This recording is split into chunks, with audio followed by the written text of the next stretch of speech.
Hey guys, it's Griffin. Today I'm going to talk about the economics of Web3 gaming. Now, real quick before we get into it, just want to clarify that this is indeed Admiral Akbar on my shirt in a Chinese finger trap. It's a trap.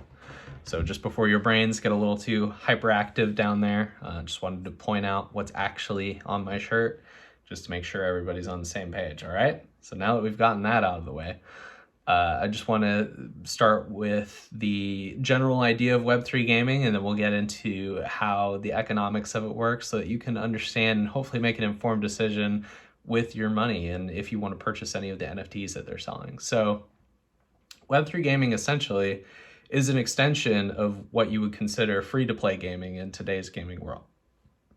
So if you've ever played Fortnite or League of Legends, those are very popular free-to-play games, and essentially what you will do is you will log in these games and play them without any cost at all. The only time you'll actually pay a fee is if you're going to purchase a skin that will make your character stand out and look a little bit better so that you can essentially show off to other people that are inside of the game, right? And so by paying that fee, you are financing the developers to continue development of that game.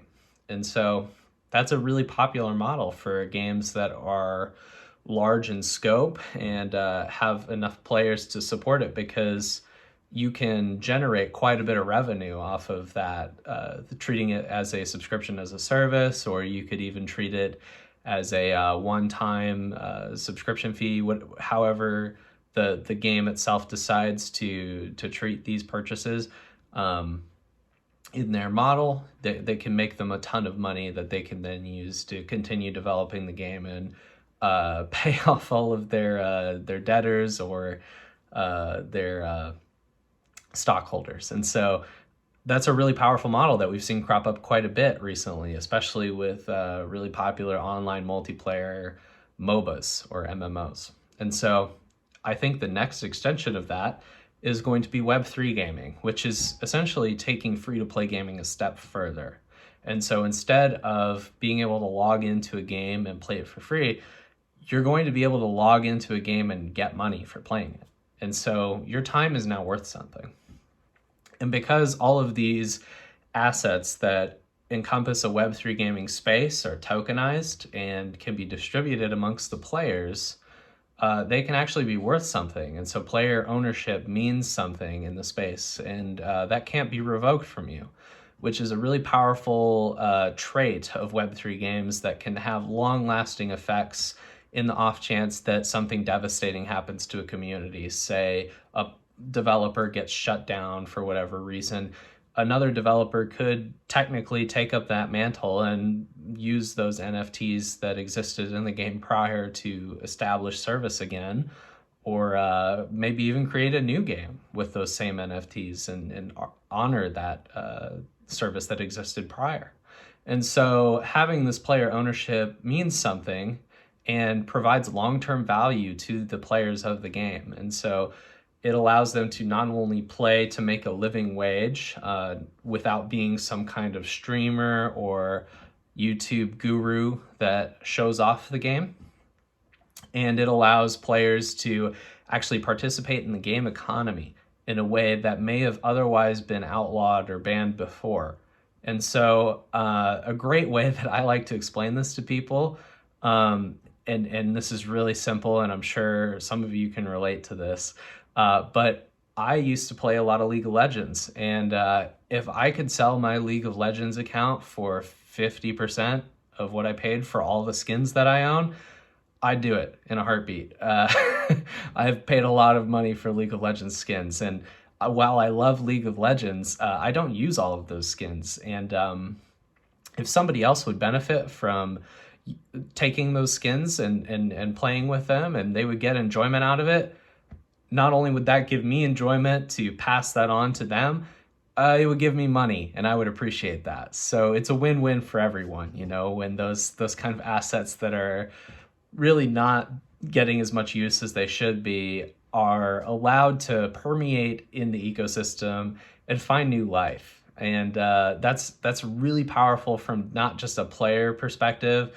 but also from a development perspective, because then you can set a limit of items that you want to exist in your game space, and then you can give these out to respective players that have either earned them or paid a premium for them.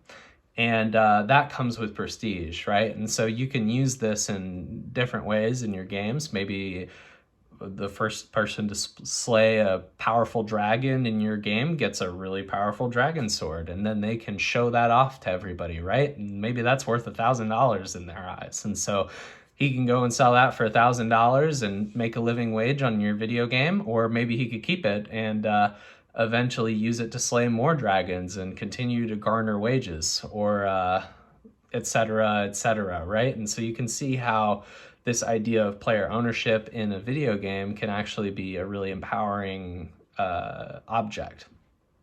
And so having player ownership and Web3 gaming is really good for the player, and I strongly stand by it. However, there are some downsides that I want to talk about now, because I feel like if enough people don't know about these downsides or think that it's all upside in the Web3 gaming space, they're going to be very disappointed. And I really don't want to be responsible for giving out this kind of information without talking about the downsides, because I think that they are powerful enough that I would personally feel responsible for someone's loss of money if they didn't understand this. And so really the first point that goes behind this is that this is not a zero-sum game. The developers have to get paid. And so there is no way for everyone in a Web3 gaming ecosystem to make money and get paid out equivalent to what they are owed. And so you may think that that is the equivalent of a Ponzi scheme, and I wouldn't blame you for thinking that. However, I would hark you to think that this is more of something like a product, right? Like something like maybe Apple would put out their new iPhone, right? And so if you're going to pay money for an iPhone, you can then go sell that iPhone to someone else for less money than what you paid for it, right? But Apple is, again, getting the money that you're paying for that iPhone to begin with. The secondary market just exists as an afterthought because you've purchased an iPhone. And so treat the Web3 gaming market like that. Web3 gaming is speculation. It is not an investment. You should not expect to come out with vast sums of money from Web3 gaming on the norm, right? That could happen, and you could be a really good trader at Web3 gaming. You could make a name for yourself by mastering the economy and finding weak spots and being a profitable trader. But making sure that you are going to come out on top on Web3 gaming as an investment is not guaranteed. In fact, it's definitely not possible in the long run, because the developers will have to extract value from the system that they've created in order to fund the actual development of the game and give themselves the money that they deserve for creating it. And so as long as you understand that you may not get all of the money that you put into the ecosystem out of it, then it's okay, right? And so there will be some people that will make out better than others. There will be some people that will make out positive, and there will be some people that will make out negative, right? And it's just part of the aspect of Web3 gaming. And so that's really the main point that needs to be understood by everyone in order for Web3 gaming to work, because I think a lot of people right now think that Web3 gaming is this get-rich-quick scheme and that you're going to be able to pull out all this money and make a massive living wage, that you could spend $50,000 a year in Web3 gaming. And while you might be able to do that, not everyone will be able to do that, right? And so we just need to make it clear that this is not a zero-sum game, and that not everyone will be coming out roses, right? Okay. So beyond that, I think it's really important to understand that the developers are always going to continue to try and create value, because the longer that they can create value and the more value that they can create, perceived or real, the more people that they can draw into this ecosystem and provide money for the rest of the players to enrich themselves. And so at some point, we're going to see a life cycle very similar to traditional games where it's essentially a bell curve, right? And so as Web3 games start to plateau when they've gained the maximum amount of people that is realistic for that type of game or for that audience, then you're going to start to see some people lose money. And that is unavoidable, unfortunately. There's no real way to get around that from an economic sense. But as long as everyone goes into it thinking, hey, it'd be great if I could sell this for 50% of what I bought it, and they're not trying to think of it as a get-rich-quick scheme or something that they can just milk for indefinite amounts of value, then I think we're going to be okay. And this model in general, while it has its downsides, I think is really, really strong for the developers. And it's really strong for the players, because you can have real ownership of these assets and real say in the economy.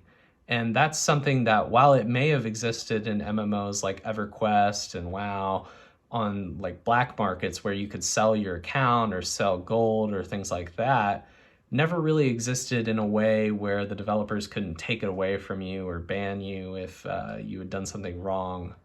And having this ability to just have a token that says that you own something that you can transfer to someone else is really, really empowering as a player, because it means that you can do a lot with it. And so I think we're going to see a lot of Web3 gaming millionaires that make a ton of money gaming the system and really enjoying themselves as they go through these games and figure out the ins and outs of it, right? And they're going to lead other people into these games and create big ecosystems that are going to be really profitable for the developers and for most of the players. And I think it's going to be a really awesome thing to see, and some really cool experiences are going to come out of it. And so I'm really excited to see the future of Web3 gaming in the next 5 to 10 years. I think that we're still really early into the Web3 gaming ecosystem, and I'm honored to be a part of it and help bring it along its path of infancy to adulthood.